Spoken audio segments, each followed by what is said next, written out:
Perkenalkan, nama saya Joy Sandria Lumban Tobing. Saya angkatan 58 kelompok 1 peserta Lasar CPNS 2021. Saya dari instansi pemerintah Kota Pematang Siantar.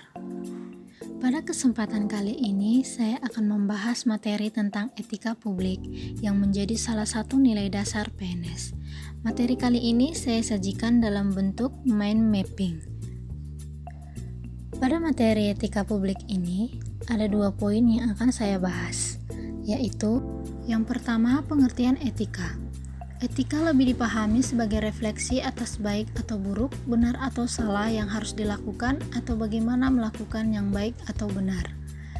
Kedua, pengertian kode etik. Kode etik adalah aturan-aturan yang mengatur tingkah laku dalam suatu kelompok. Sudut pandangnya hanya ditujukan pada hal-hal prinsip dalam bentuk ketentuan-ketentuan tertulis. 3. Kode etik ASN.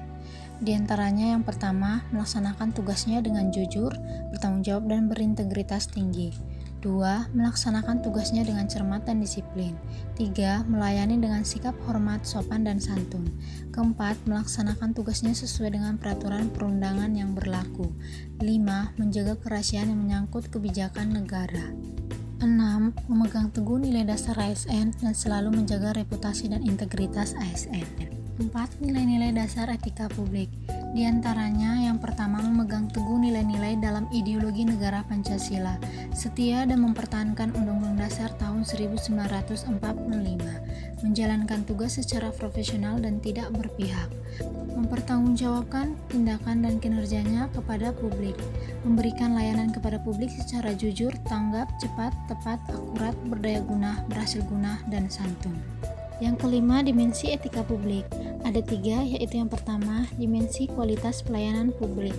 Etika publik menekankan pada aspek nilai dan norma serta prinsip moral sehingga etika publik membentuk integritas pelayanan publik. Yang kedua, dimensi modalitas. Unsur-unsur modalitas dalam etika publik yakni akuntabilitas, transparansi, dan netralitas. Ketiga, dimensi tindakan integritas publik.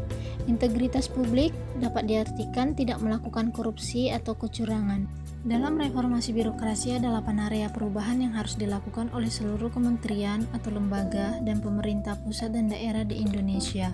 Keberhasilan dalam melaksanakan 8 area perubahan ini diharapkan dapat mewujudkan birokrasi yang bersih dari KKN, pelayanan publik yang berkualitas, serta meningkatnya kapasitas dan akuntabilitas kinerja. Poin yang kedua ialah bentuk-bentuk kode etik dan implikasinya. Yang pertama, penggunaan kekuasaan. Semakin tinggi dan luas kekuasaan seorang pejabat, semakin besar juga implikasi dari penggunaan kekuasaan bagi warga masyarakat. Etika publik mengharuskan agar setiap kekuasaan dipergunakan dengan tanggung jawab sesuai dengan lingkupnya masing-masing.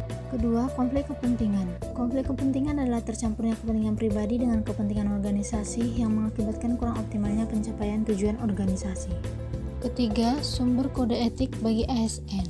Sumber kode etik yang telah berkembang dalam sistem administrasi publik sejak kemerdekaan, salah satunya adalah Undang-Undang Nomor 5 Tahun 2014 tentang Aparatur Sipil Negara. 4. Implikasi kode etik dalam pelayanan publik. Kode etik dirumuskan untuk menyempurnakan pekerjaan di sektor publik, mencegah hal-hal buruk, dan untuk kepentingan bersama dalam organisasi publik. Setiap pegawai dan pejabat diharapkan menaatinya dengan kesadaran yang tulus.